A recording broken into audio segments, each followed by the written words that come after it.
दोस्तों, आज की वीडियो में हम बात करने वाले हैं संघ लोक सेवा आयोग यानी कि यूपीएससी के द्वारा हर साल कराए जाने वाले सिविल सेवा परीक्षा, जिसमें आयोग लगभग 24 अलग अलग सिविल सेवाओं के लिए उम्मीदवारों की भर्ती करता है। आज हम आपको इन्हीं 24 सिविल सेवाओं की जानकारी देने वाले हैं कि आखिर ये सेवाएं कौन कौन सी है और कैसे देश के लिए काम करती है। आज की वीडियो लंबी होने वाली, लेकिन आपके सारे डाउट को हमेशा के लिए दूर कर देगी। आपको बता दें, इन सेवाओं को 3 कैटेगरी में विभाजित किया गया है। अखिल भारतीय सेवा, group A central services, group B services. सबसे पहले बात करते हैं अखिल भारतीय सेवा की, जिसमें 3 सर्विसेज आती है जो केंद्र सरकार और राज्य सरकार में अपनी सेवाएं देते हैं। अखिल भारतीय सेवा की पहली सर्विसेज है आईएएस। आईएएस का पूरा नाम इंडियन एडमिनिस्ट्रेटिव सर्विसेज यानी कि भारतीय प्रशासनिक सेवा है। यह भारत सरकार की सबसे प्रतिष्ठित और शक्तिशाली सिविल सेवा है। आईएएस अधिकारी देश के प्रशासनिक ढांचे को चलाने और सरकारी नीतियों को लागू करने के लिए जिम्मेदार होते हैं। जिले में कानून व्यवस्था बनाए रखना, विकास कार्य संभालना और सरकारी नीतियों को लागू करना। एक आईएएस ऑफिसर ट्रेनिंग के बाद एसडीएम और डीएम बनाया जाता है। वरिष्ठ होने पर ये मंत्रालयों में सेक्रेटरी बनते हैं और सीधे मंत्रियों के साथ नीति निर्माण यानी कि पॉलिसी मेकिंग में काम करते हैं। नेक्स्ट सर्विस आती है आईपीएस। आईपीएस का पूरा नाम इंडियन पुलिस सर्विस यानी कि भारतीय पुलिस सेवा है। यह भारत की 3 अखिल भारतीय सेवाओं में से एक है। आईपीएस अधिकारी देश में कानून व्यवस्था बनाए रखने, अपराध रोकने और सुरक्षा का जिम्मा संभालते हैं। इसी के साथ जिले में कानून व्यवस्था बनाए रखना, अपराधों की जांच करना और सुरक्षा बल का नेतृत्व करना। एक आईपीएस अधिकारी ट्रेनिंग के बाद सबसे पहले एएसपी और फिर एसपी बनाया जाता है। वरिष्ठता के आधार पर ये डीआईजी, आईजी, डीजीपी या सीबीआई, आईवी, रॉ जैसी बड़ी एजेंसियों के प्रमुख बनते हैं। नेक्स्ट सर्विस आती है आईएफओएस। आईएफओएस का पूरा नाम इंडियन फॉरेस्ट सर्विस यानी कि भारतीय वन सेवा है। यह भी भारतीय अखिल सेवाओं में से एक है। इस सेवा का मुख्य उद्देश्य देश के जंगलों, राष्ट्रीय उद्यानों, वन्य जीवों और पर्यावरण का संरक्षण और प्रबंधन करना है। यह अधिकारी सीधे पर्यावरण, वन और जलवायु परिवर्तन मंत्रालय के अंतर्गत काम करते हैं। आईएफओएस ऑफिसर्स का मुख्य कार्य राष्ट्रीय वन नीति को लागू करना, वनों की कटाई रोकना, वन्य जीव तस्करों और शिकारियों पर कार्रवाई करना और पर्यावरण संतुलन बनाए रखना। एक आईएफओएस ऑफिसर शुरुआत में इन्हें डिविजनल फॉरेस्ट ऑफिसर यानी कि डीएफओ बनाया जाता है।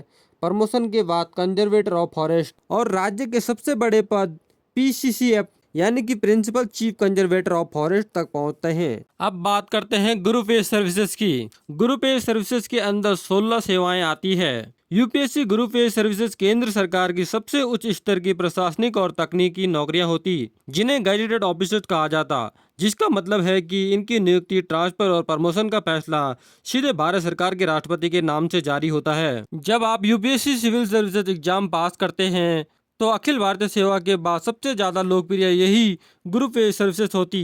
यह पूरी तरह से केंद्र सरकार की नौकरियां, जिनमें अधिकारियों को सीधे केंद्रीय मंत्रालयों के तहत काम करना होता।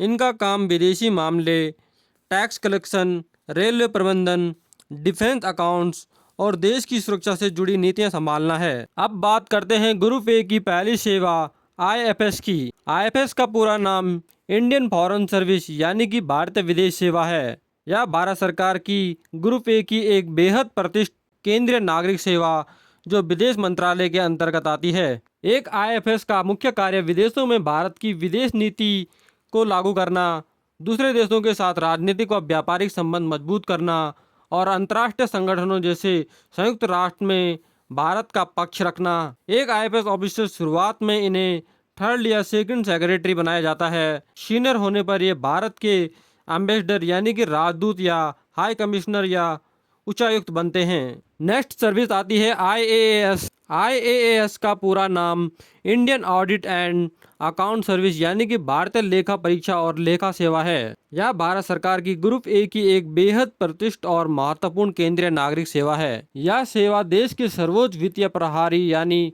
सीएजी, नियंत्रक एवं महालेखा परीक्षक के अधीन काम करती है। इस सेवा के अधिकारियों का मुख्य काम केंद्र सरकार, राज्य सरकारों और सरकारी कंपनियों के खर्चों का ऑडिट करना है। यह सुनिश्चित करते हैं कि जनता के टैक्स का पैसा सही जगह और नियमों के अनुसार खर्च हो रहा है या नहीं। यह अधिकारी सीधे सरकार के अधीन नहीं बल्कि एक स्वतंत्र संवैधानिक संस्था के तहत काम करते हैं, जिससे यह बिना किसी राजनीतिक दबाव के निष्पक्षता से बड़ी बड़ी वित्तीय अनियमितताओं और घोटालों को उजागर कर पाते हैं। ऑफिसर्स को ट्रेनिंग के बाद सबसे पहले असिस्टेंट अकाउंटेंट जनरल या डिप्टी डायरेक्टर बनाया जाता है।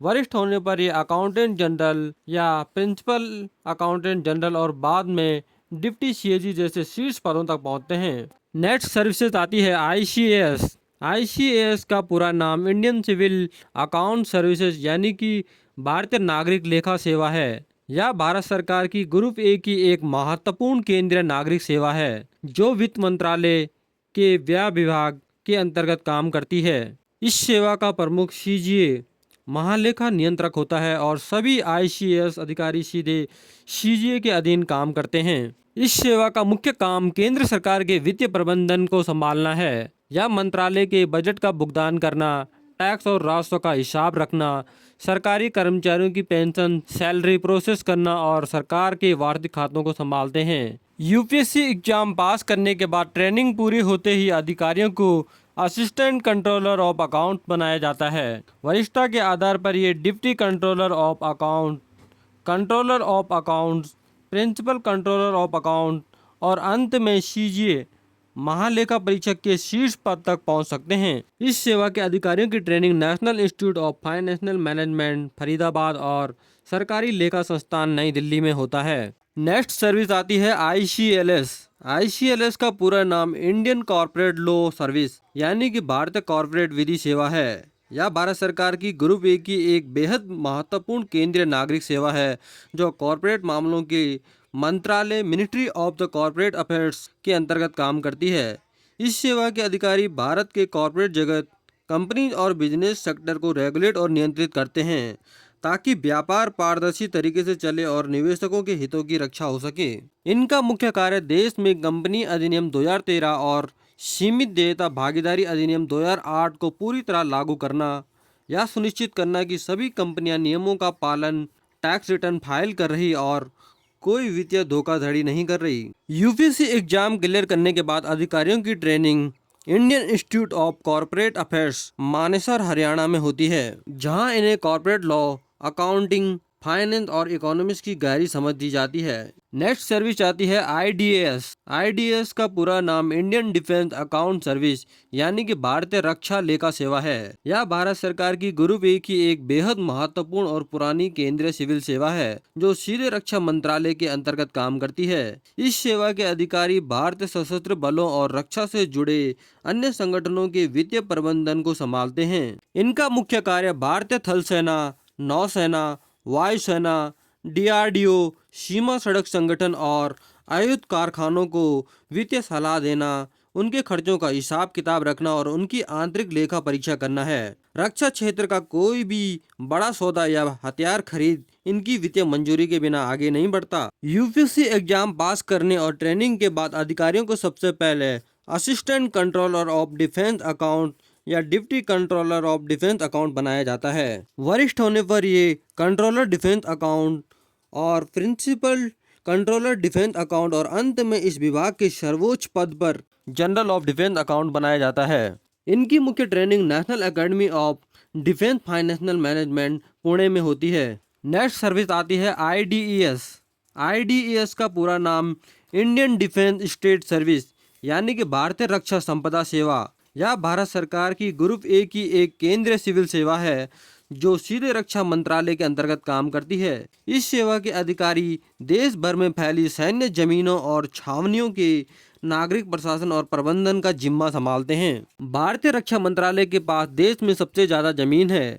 आईडीईएस अधिकारी इस विशाल रक्षा भूमि का रिकॉर्ड रखते हैं, नए सैन्य उद्देश्यों के लिए जमीन का अधिग्रहण करते हैं और सेना की जमीनों पर होने वाले अवैध कब्जों को हटाते हैं। भारत में लगभग 61 से 62 छावनियों जैसे दिल्ली कैंट और अंबाला कैंट, इन कैंट क्षेत्रों में रहने वाले नागरिकों को पानी, सड़क, अस्पताल और स्कूल जैसी नगर पालिका सुविधाएं प्रदान करने की जिम्मेदारी इन्हीं अधिकारियों की होती है। एक अधिकारी शुरुआती वर्षों में चीफ एग्जीक्यूटिव ऑफिसर और डिफेंस स्टेट ऑफिसर्स, सीनियर होने पर ये प्रिंसिपल डायरेक्टर और शीर्ष पद director general of defence state बनाए जाते हैं। इन अधिकारियों की मुख्य ट्रेनिंग राष्ट्रीय संपदा प्रबंधन संस्थान नई दिल्ली में होती है।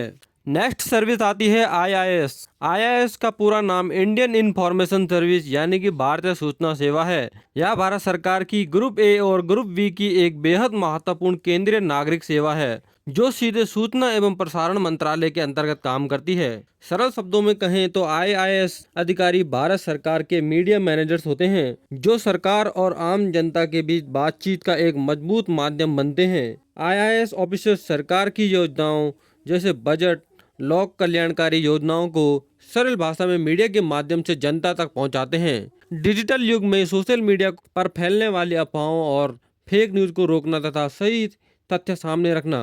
प्रेस सूचना ब्यूरो में पोस्टिंग के दौरान ये अधिकारी अलग अलग मंत्रालयों के अधिकारी प्रवक्ता बनते हैं और प्रेस कॉन्फ्रेंस संभालते हैं। देश के बड़े सरकारी मीडिया संगठनों जैसे डीडी न्यूज और आकाशवाणी और सेंट्रल ब्यूरो ऑफ कम्युनिकेशन के समाचार विभागों का नेतृत्व करना। यूपीएससी सिविल सेवा परीक्षा पास करने और ट्रेनिंग के बाद सबसे पहले इन्हें असिस्टेंट डायरेक्टर या सीनियर कॉरेस्पॉन्डेंट बनाया जाता है।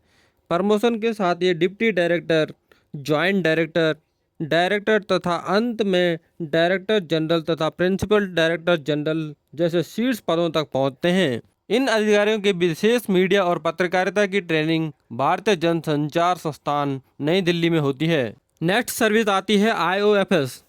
आईओएफएस का पूरा नाम इंडियन ऑर्डिनेंस फैक्ट्री सर्विस यानी कि भारतीय आयुध कारखाना सेवा है। यह भारत सरकार के रक्षा मंत्रालय के रक्षा उत्पादन विभाग के तहत आने वाली ग्रुप ए की एक प्रतिष्ठित केंद्रीय सिविल सेवा है। इस सेवा के अधिकारी देश की आयुध कारखानों का प्रबंधन, प्रशासन और संचालन संभालते हैं, जहां भारतीय सेना के लिए हथियार, गोला बारूद, सैन्य वाहन और अत्याधुनिक रक्षा उपकरण बनाए जाते हैं। इन अधिकारियों का मुख्य कार्य भारतीय सशस्त्र बलों जैसे थल सेना, नौसेना, वायुसेना के लिए हथियारों और सैन्य सामान का निर्माण करना, इन फैक्ट्रियों में काम करने वाले कर्मचारियों का प्रबंधन, बजट तैयार करना और फैक्ट्रियों की सुरक्षा की देखरेख करना, सेना की जरूरतों के अनुसार कच्चे माल की आपूर्ति और तैयार हथियारों को सही समय पर सेना तक पहुंचाना। आईओएफएस भारत की एक ऐसी सेवा है जिसमें भर्ती अलग अलग तरीकों से होती है।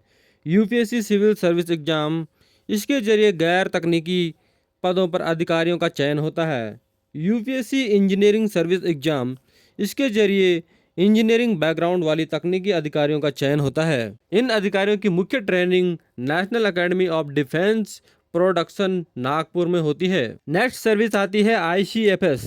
आईसीएफएस का पूरा नाम इंडियन कम्युनिकेशन फाइनेंस सर्विस यानी कि भारतीय संचार वित्त सेवा है। यह भारत सरकार की ग्रुप ए की एक बेहद महत्वपूर्ण और संगठित केंद्रीय नागरिक सेवा है जो संचार मंत्रालय के अंतर्गत काम करती है। इस सेवा के अधिकारी देश के दो सबसे बड़े नेटवर्कों डाक विभाग और दूरसंचार विभाग के वित्तीय संचालन का प्रबंधन करते हैं। ये ऑफिसर दोनों विभागों के लिए बजट तैयार करना, सरकारी खर्चों को नियंत्रित करना और आंतरिक ऑडिट का जिम्मा संभालना, टेलीकॉम कंपनियों से मिलने वाली स्पेक्ट्रम फीस, लाइसेंस फीस और गैर कर राजस्व का आकलन और कलेक्शन करना।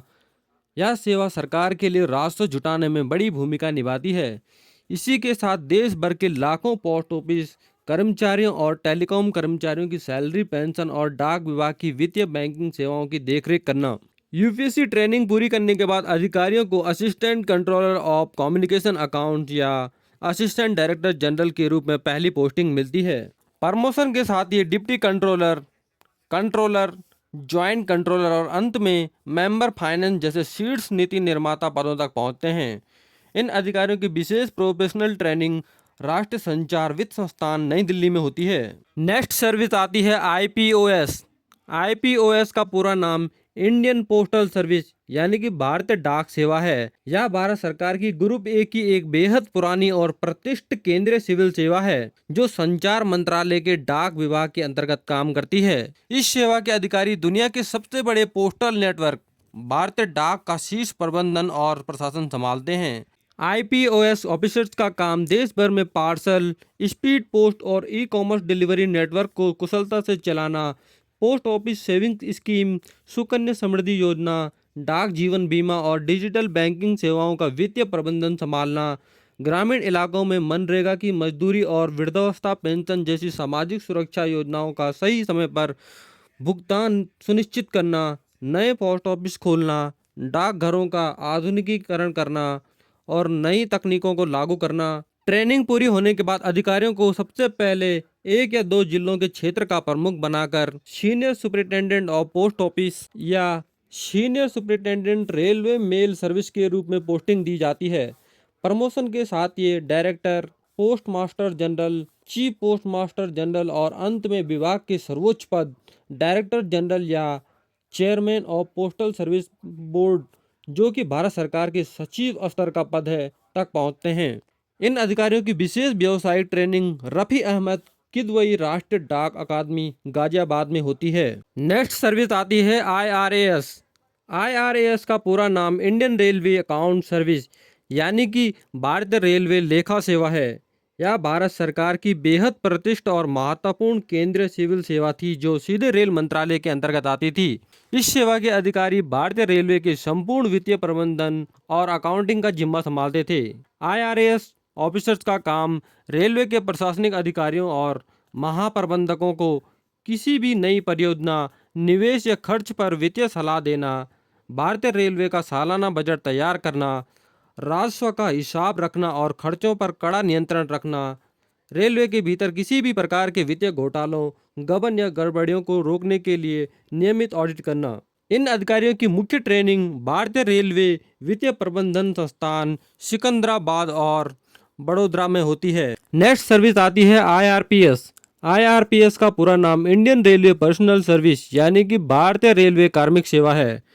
यह भारत सरकार की ग्रुप A की एक प्रतिष्ठित केंद्रीय सिविल सेवा थी जो सीधे रेल मंत्रालय के अंतर्गत आती थी। सरल शब्दों में कहें तो IRPS अधिकारी भारतीय रेलवे के HR मैनेजर्स होते हैं। भारतीय रेलवे दुनिया के सबसे बड़े एम्प्लॉयर्स में से एक है जिसमें लगभग 14 लाख कर्मचारी काम करते हैं। इतने विशाल कार्यबल को संभालना ही IRPS अधिकारियों का काम होता है। IRPS ऑफिसर्स का काम रेलवे कर्मचारियों की भर्ती, training, promotion, transfer, salary, pension का हिसाब रखना, रेलवे की विभिन्न ट्रेड यूनियनों के साथ बातचीत करना, कर्मचारियों की शिकायतों को दूर करना और हड़ताल या विवादों को रोकना, रेलवे कर्मचारियों और उनके परिवारों के लिए रेलवे अस्पतालों, स्कूलों, खेलकूद और अन्य कल्याणकारी योजनाओं का प्रबंधन करना, रेलवे के भीतर श्रम कानूनों को लागू करना और कोर्ट केस से जुड़े मामलों को संभालना। इन ऑफिसर्स की पहली पोस्टिंग आमतौर पर APO assistant personal officer, promotion के बाद DPO divisional personal officer, senior DPO और CPO चीफ पर्सनल ऑफिसर बनते हैं। इन अधिकारियों की मुख्य training national academy of Indian railway Vadodara में होती है। पहले भारतीय रेलवे में 8 अलग अलग सेवाएं हुआ करती थी जैसे IRAS, IRPS, IRTS और सिविल, मैकेनिकल, इलेक्ट्रिकल के लिए अलग अलग सेवाएं। इन अलग अलग विभागों के बीच आपसी खींचतान और तालमेल की कमी रहती थी। सरकार ने निर्णय लेने की गति को तेज करने और पूरी रेलवे को सुगठित टीम बनाने के लिए इन सभी 8 सेवाओं को आपस में मिलाकर एक एकल सेवा IRMS बना दी। रेलवे के इतिहास में इसे सबसे बड़ा प्रशासनिक सुधार माना जाता है जिसे 24 दिसंबर 2019 को केंद्रीय कैबिनेट ने मंजूरी दी थी। नेक्स्ट सर्विस आती है IRTS। IRTS का पूरा नाम इंडियन रेलवे ट्रैफिक सर्विस यानी कि भारतीय रेल यातायात सेवा है।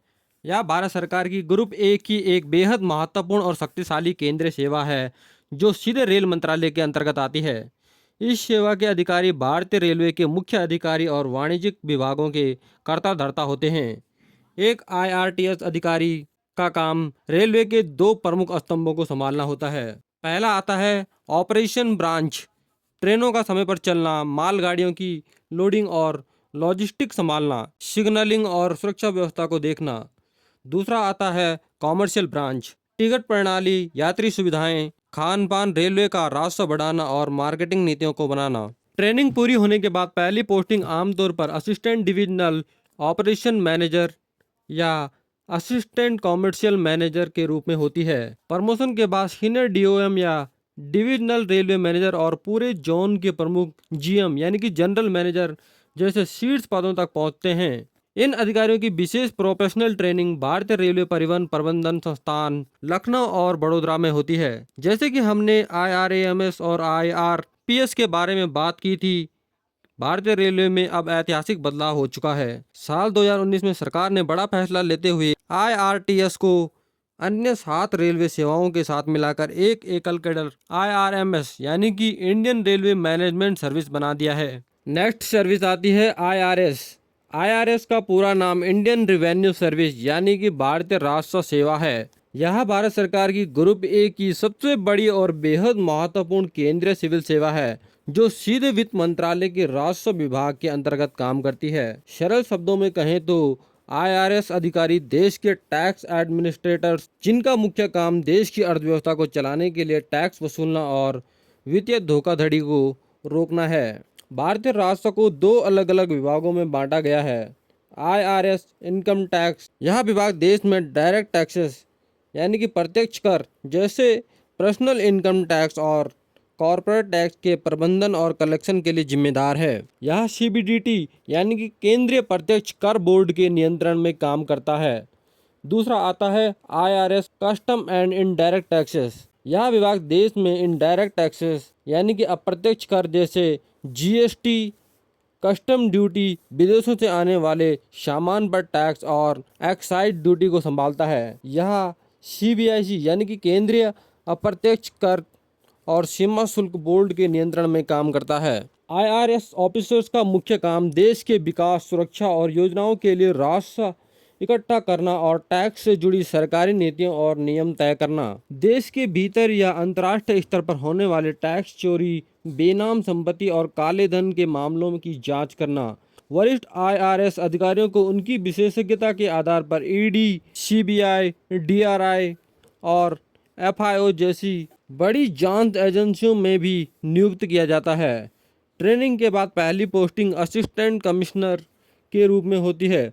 प्रमोशन के साथ ये deputy commissioner, joint commissioner, additional commissioner, commissioner, principal commissioner, chief commissioner और अंत में सीबीडीटी सीबीआईसी के चेयरमैन, जो भारत सरकार के सचिव स्तर का पद है, तक पहुंचते हैं। आईआरएस अधिकारियों की ट्रेनिंग एनएडीटी नागपुर यानी कि national academy of direct taxes Nagpur में होती है और साथ ही national academy of customs and direct taxes and narcotics Palwal, Haryana, Delhi, NCR में होती है। नेक्स्ट सर्विस आती है आईटीएस।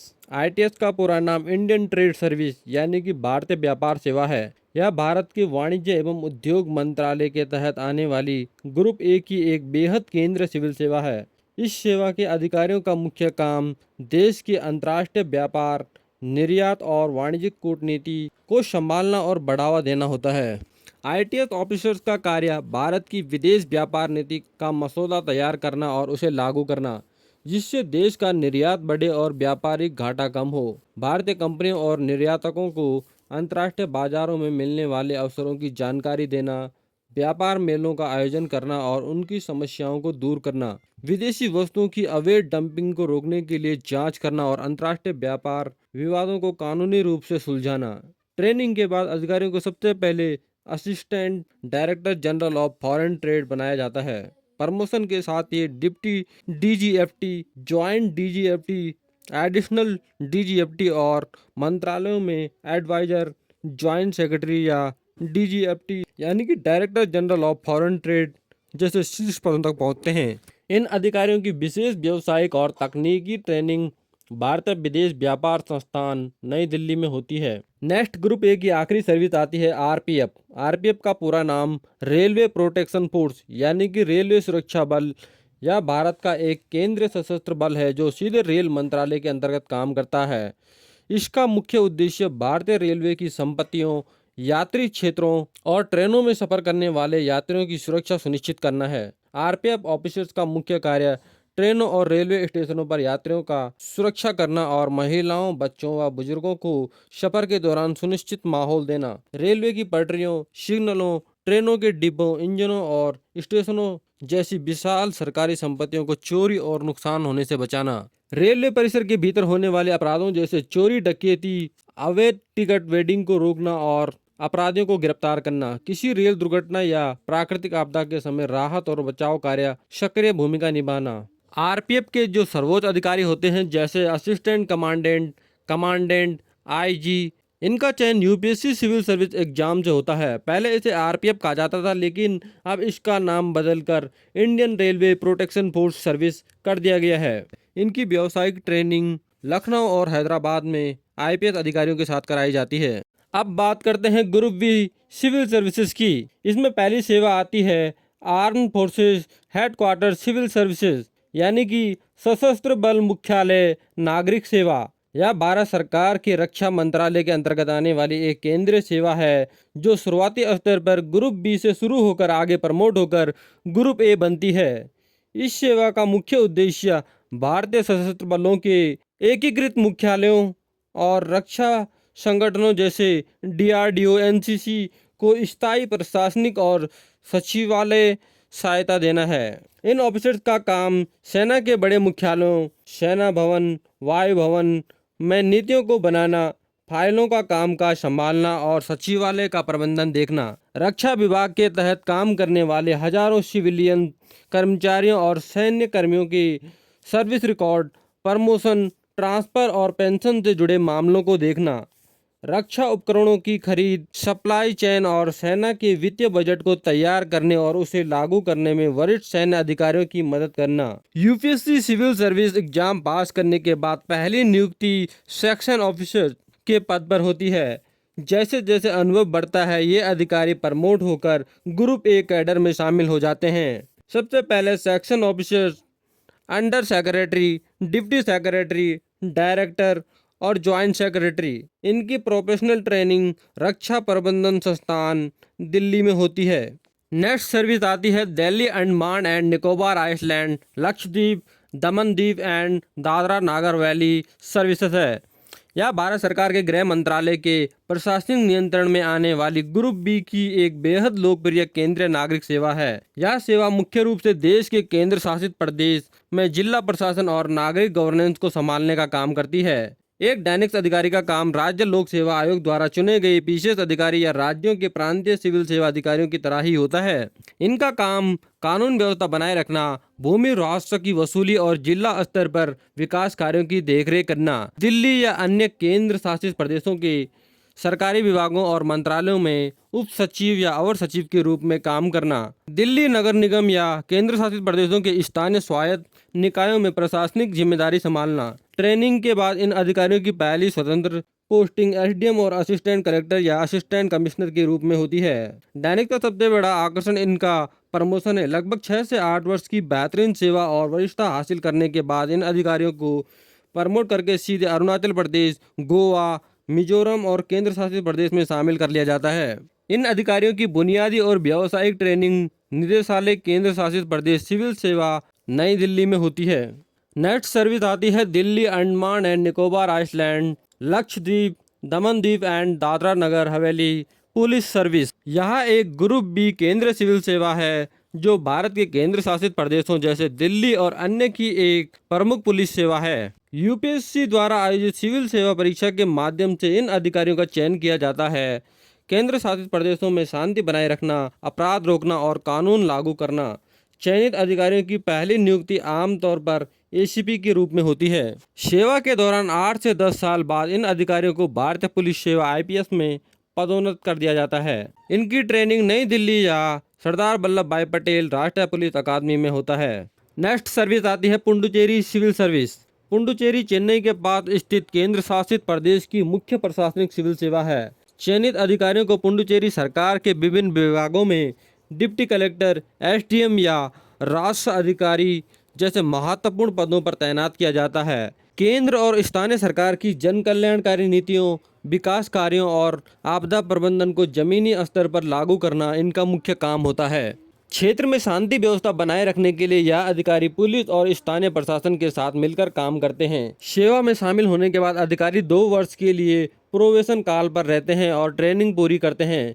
इन्हें शुरुआत में असिस्टेंट कमिश्नर या समकक्ष प्रशासनिक पद मिलते हैं। सेवा में उत्कृष्ट प्रदर्शन और वरिष्ठता के आधार पर पॉन्डिक्स अधिकारियों को प्रमोट करके भारतीय प्रशासनिक सेवा कैडर में शामिल कर लिया जाता है। इनकी विशेष ट्रेनिंग पुडुचेरी प्रशासन के अपने मुख्य प्रशिक्षण केंद्र महात्मा गांधी कला संस्थान या पुडुचेरी के प्रशासनिक प्रशिक्षण संस्थान एटीआई में विशेष ट्रेनिंग होती है। नेक्स्ट सर्विस आती है पुडुचेरी पुलिस सर्विस यह भारत सरकार के गृह मंत्रालय के प्रशासनिक नियंत्रण में आने वाली ग्रुप बी की एक महत्वपूर्ण केंद्रीय नागरिक सेवा है। यह सेवा मुख्य रूप से केंद्र शासित प्रदेश पुडुचेरी में कानून व्यवस्था, अपराध नियंत्रण और पुलिस प्रशासन को संभालने का काम करती है। इन ऑफिसर्स का काम राज्यों के प्रांतीय पुलिस सेवा के डीएसपी अधिकारियों की तरह ही होता है। पुडुचेरी में शांति बनाए रखना, वीआईपी सुरक्षा संभालना और दंगों और विद्रोह के दौरान भीड़ को नियंत्रित करना। अपने अधिकार क्षेत्र में आने वाले थानों की निगरानी करना, अपराधों की जांच करना और सुरक्षा व्यवस्था को मजबूत करना। पुडुचेरी एक बड़ा पर्यटन केंद्र है, इसलिए वहां ट्रैफिक व्यवस्था को सुचारू रूप से चलाना भी इनकी बड़ी जिम्मेदारी होती है। यूपीएससी सिविल परीक्षा पास करने और ट्रेनिंग के बाद इन अधिकारियों की पहली स्वतंत्र पोस्टिंग डीएसपी या असिस्टेंट कमिश्नर के रूप में होती है। लगभग 6 से 8 वर्ष की शानदार सेवा के बाद इन अधिकारियों को प्रमोट करके सीधे आईपीएस में शामिल कर लिया जाता है। इनकी मुख्य training Puducherry police training school या कई बार इन्हें दिल्ली पुलिस की दिल्ली पुलिस एकेडमी झड़ौदा कला में डैनिप्स अधिकारियों के साथ ट्रेनिंग के लिए भेजा जाता है। आई होप गाइज अब आपको यूपीएससी की सारी सर्विसेज की जानकारी हो गई होगी। अगर आपको वीडियो इंटरेस्टिंग और इन्फॉर्मेटिव लगा हो तो लाइक शेयर कर दें और मिलते हैं फिर अगली वीडियो में। तब तक के लिए जय हिंद, जय भारत।